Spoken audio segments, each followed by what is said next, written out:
Perfect. Thank you. We will go ahead and get started. Hi, and welcome to today's webinar, Tolerancing with 2C Software for Consistency.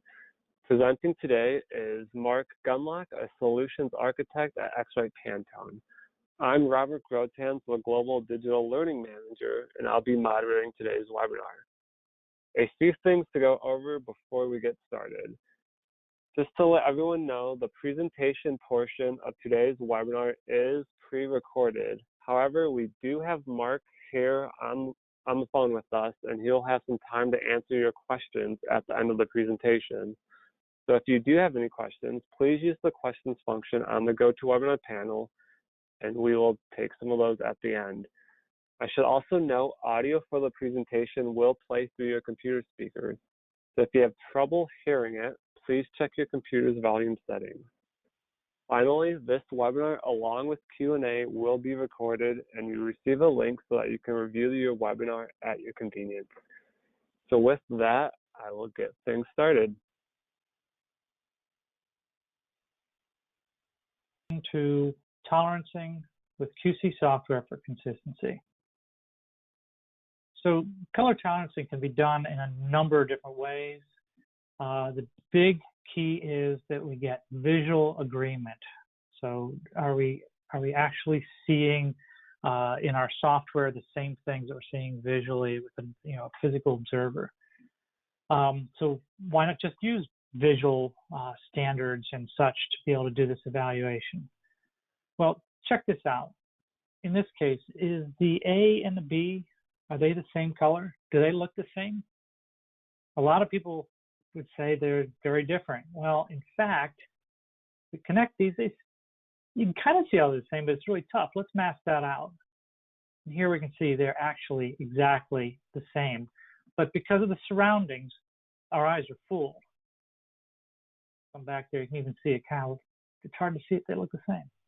There's a number of other factors, such as retinal fatigue, background effects, which is kind of what we're seeing here, poor memory color, our inability to memorize a color, physical deficiencies that our eyes just don't quite work well to differentiate colors. The lighting conditions, whether you're under fluorescent lighting or incandescent lighting, daylight, our age. As we get older, we're less able to tell colors very well, and so on. There's a number of others beyond this list that will impact your ability to judge color with physical standards and using your own eyes. So ultimately, though, it does come down to that visual guides are your ultimate method, okay? When we make decisions, we make purchases, if products look faded, if the colors don't look quite right, it can impact our desirability to buy that product. So there are a number of types of things we can use as physical targets for judging colors.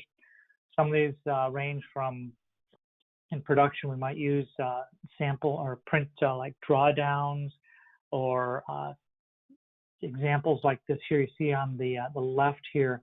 This is sometimes called a light standard dark, or an LSD card. It has a sample there of a light tolerance and a dark tolerance range compared to the target we're trying to match directly, okay? Other examples, like on the right here, is a Munsell color tolerance set, which not only includes the light and dark ranges, but also includes ranges going off into the direction of red, towards green, towards yellow, and towards blue. These can be used as visual guides to compare your production to. However, they do have some shortcomings. They do require that they're produced in highly controlled environments. They have to be very, the reproduction of these has to be very, very precise. Otherwise, they don't serve any value at all if they vary quite a bit. You have to be under the right viewing conditions. You have to have a good viewing booth with the proper lighting conditions in there. You can't just use it under any kind of lighting. It's, of course, subjective. My judgment of a comparison visually may be a bit different than yours. And of course, these are also impacted by fading from exposure to light, soiling from dirty hands, and of course, scuffing, scratching, and just general wear. And most importantly is they don't provide a quantitative reporting. They don't give you a number for how far off things are. It's just simply a judgment call. So we need numbers, okay? So there is a thing called a color space that we utilize for determining differences in colors. We define colors within a color space. We can define distance between colors in this color space. So kind of like longitude, latitude, and altitude will describe where you are on the planet Earth. This color space uses 3 numbers to describe where you are within this range of colors. So the most intuitive model is something called LCH. And the L is describing how light or dark the color is. That's that axis right up the middle here, okay? So is it a high value of moving towards white? Is it a low value moving towards black? And then the chroma is, well, how dull or vivid it is. So towards the center here, this is just all grays. As we move out from the center, we get to be more vivid in color. And then the hue angle, well, that's just going around the color wheel. Okay, 360 degrees around the color wheel will represent all the colors. Okay, so that's one way to look at color, and we'll come into some methods we're going to tolerance later. Another way is just still in the exact same color space, but just describing a different way to move within that color space is something often referred to as lab, or L star, A star, B star. And the same L is there, light to dark, but now we have 2 different axes. Now, the A axis and the B axis. So the A axis, if you're in the negative direction, you're greenish values. If you're in the positive direction, you're in reddish values. And then along the blue axis, when you're in a negative value, the B axis is going to be a blue, okay? And then a positive B is going to be yellowish, okay? So that way we can describe where you are in relation to those axes to describe a specific color in that color space. And if you have an A and B value of 0, 0, that means you're right on the L axis, or you're neutral. So now that we can describe color with these numbers, and we can note exactly where it is in the space, we need to be able to way to describe differences in colors. Okay, so how far apart are these colors? And this is referred to as a delta E. So we start out with plotting where is that color in color space. That's our standard. And then the delta E describes how far in any direction are you allowed to vary in that color. What's acceptable in the distance from that standard, and that would be our tolerance. So there's a couple different kinds of tolerancing methods. So there's the unweighted color difference. In this case, we are allowing for equal weighting in all directions. Okay, so in any direction is equally important to us here. Now, this is the original delta E method that we've been using for years to find differences in color, sometimes referred to as delta EAB or delta E76. Very long time we've been using this in the press room, especially for CMYK inks and process measurements. However, it doesn't correlate very well with perceived differences in color. In other words, in some cases, you may look at something and it looks like there's a big difference in color, but the numeric values tell us it's a small difference, or vice versa. So that doesn't work out very well for tolerancing for color quality. So to compensate for that, there are weighted color difference methods. And in these, the hue, the chroma, and the lightness are weighted differently to improve the correlation to the way we see color difference. So when it says there's a big difference in color, we see as a big difference in color. The first one that was used widely was called delta E CMC. It's still used somewhat, but it was used for years for the spot colors. More recently, Delta E2000 has become pretty much the standard in all of the ISO print standards and across a lot of brand quality requirements, and it's used for spot inks and CMYK inks. So rather than having Delta E2000, or sorry, Delta E-CMC used for spot color inks and Delta E-76 used for CMYK, everything is moving to Delta E2000. Makes it a lot simpler.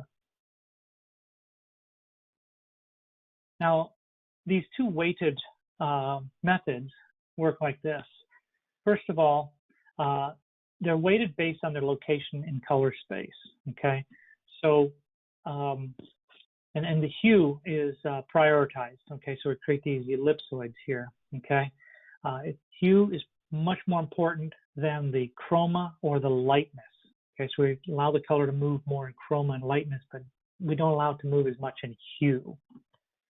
The duller colors have tighter tolerance ellipsoids, as you see towards the center of this model. They're much smaller ellipsoids as we get closer to gray and the pastels. And the more vibrant colors, as we get out towards the edge here, they have much larger ellipsoids. We're allowing for a lot more movement in that color. There's also a concept of weighting factor specification. These tolerance methods include weighting factors that can be set by the user to change the shapes of these ellipsoids to compensate for the differences in our perceived color difference. With the CMC, the ratio is lightness to chroma, and since the eye will generally accept a larger difference in lightness, L, than in chroma, C, the common ratio is L to C, or 2 to 1. This 2 to 1 ratio will allow for twice as much difference in the lightness as in the chroma. Now, in some cases, you'll find a ratio of 1 to 1 that's also used, but very commonly 2 to 1. So those are the two you're going to see out there the most, is 2 to 1 and sometimes 1 to 1. Now, with Delta E2000, the math was actually built to compensate for that ratio right from the start. So the 1 to 1 to 1 weighting factor is generally not modified. It's generally left at that default. There's a couple other tolerance methods out there that are used for special applications. Like for those of you that are doing G7 work for gray balance, there's two special ones there. There's a Delta L that looks at the difference in lightness without regard to the color. And then there's a Delta CH that looks for the difference in the color without regard to the lightness.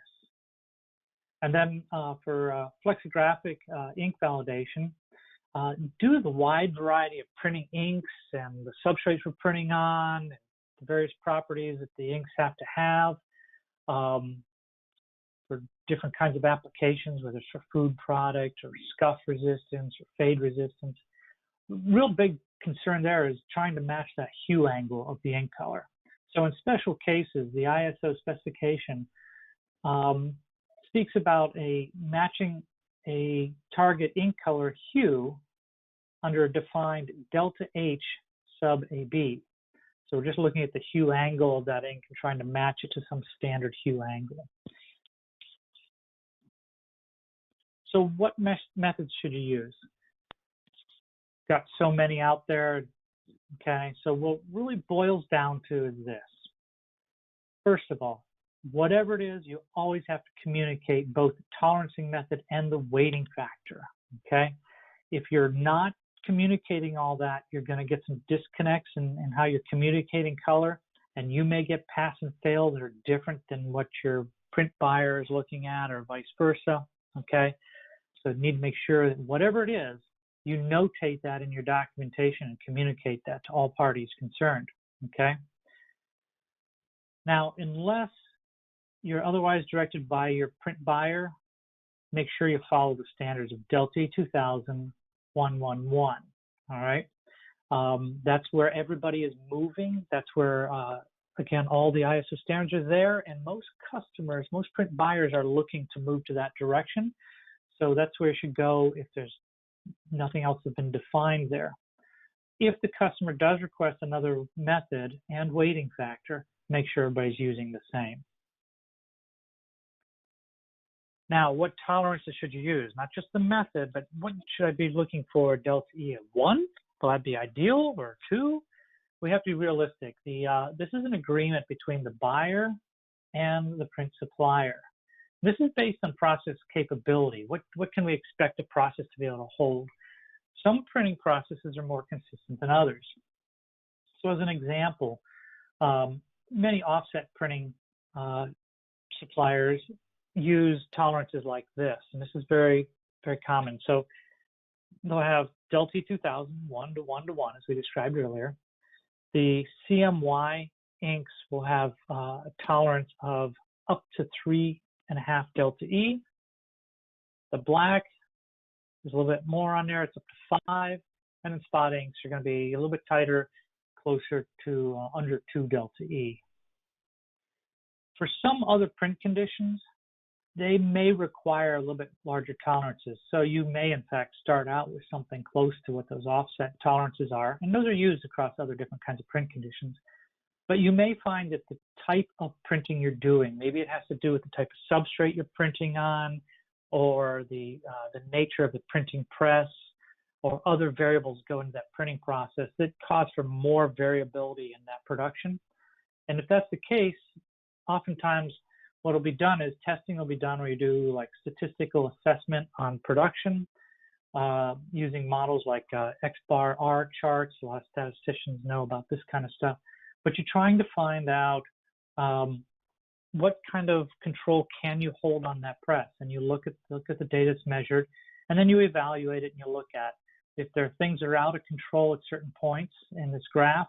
You go back and look how that production was done, and you check the variables out and try to figure out the root causes. And is it something you can control, in which case we don't change the tolerance?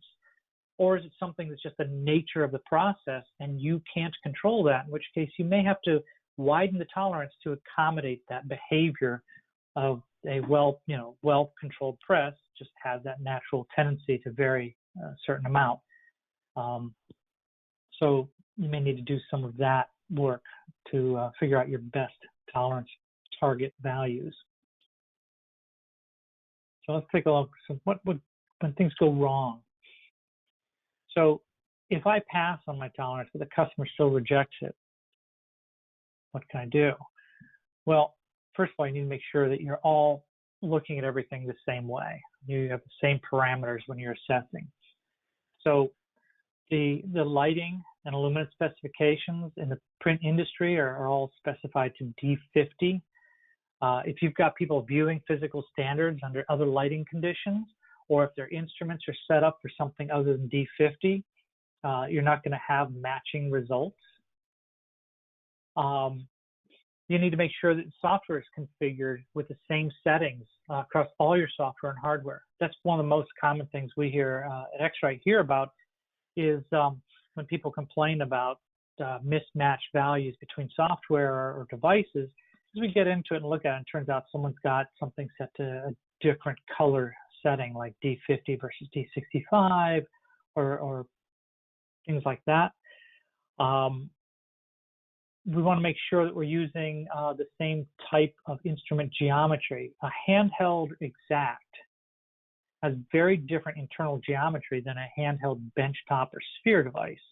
And the numbers between those types of devices aren't compatible with each other. So an Exact is a 0.45 instrument, and a benchtop, a sphere. Those numbers don't correlate with each other, okay?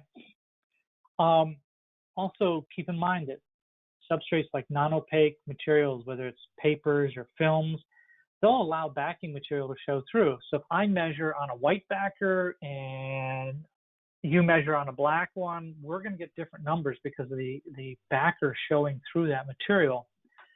We need to make sure we're measuring under the same conditions on the same type of material. And then, are the tolerances, as I mentioned in a previous slide, are they even realistic for the type of printing we're doing? You know, some processes are going to be more widely variable. So we need to perhaps adjust our tolerances for that. So that is all I've got for today. and I thank you for your attention. I'm going to turn it over to Robert.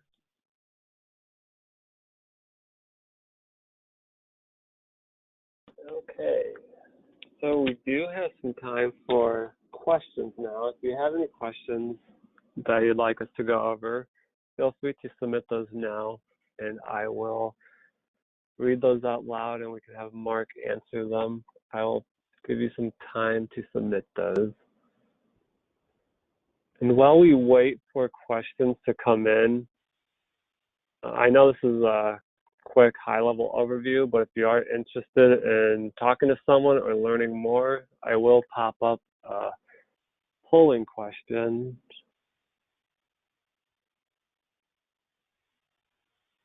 If you are interested in talking to someone, feel free to answer that.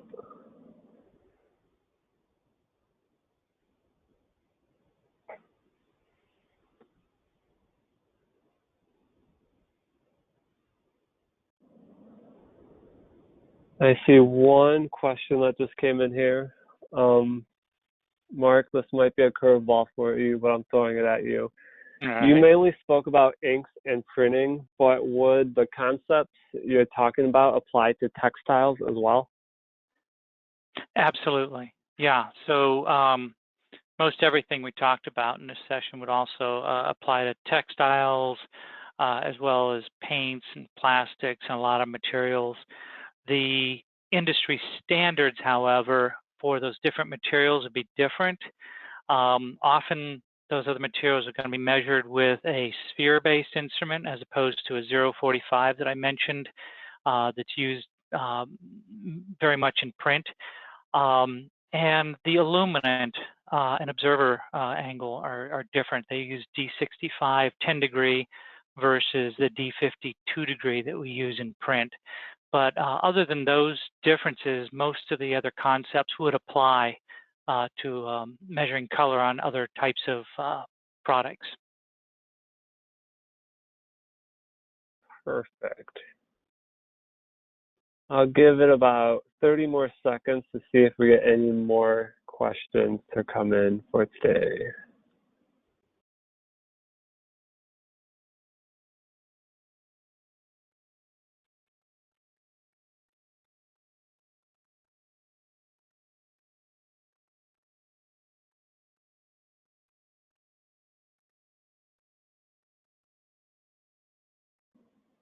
It looks like no. Actually, here we go. We got one just right now. I'll take it. Okay. When checking to see if you're intolerant with using CMYK, are you just reading 100% CMYK patches to see if you're within a delta E of less than 3.5 and 6 on black? So yeah, we would be measuring the 100% cyan patch, the 100% magenta patch, the 100% yellow, and 100% black individually, and tolerancing those accordingly. Yeah, so that we'd be at the 3.5 delta E for the cyan, magenta, and yellow patches individually.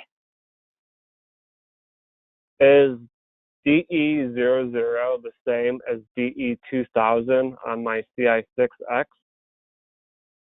Yeah, yep. Oftentimes you will see it written as DE00. Yep. Perfect. Okay, I don't see any other questions coming in right now, so we will end here for today. Again, this recording will go out tomorrow, so you can respond to that email if you have an additional question or if we didn't answer your question the way you were asking it. Feel free to respond to that and I can get it over to Mark. So again, I just want to say thank you everyone for joining. Have a great rest of your day. Thank you. And thank you, Mark.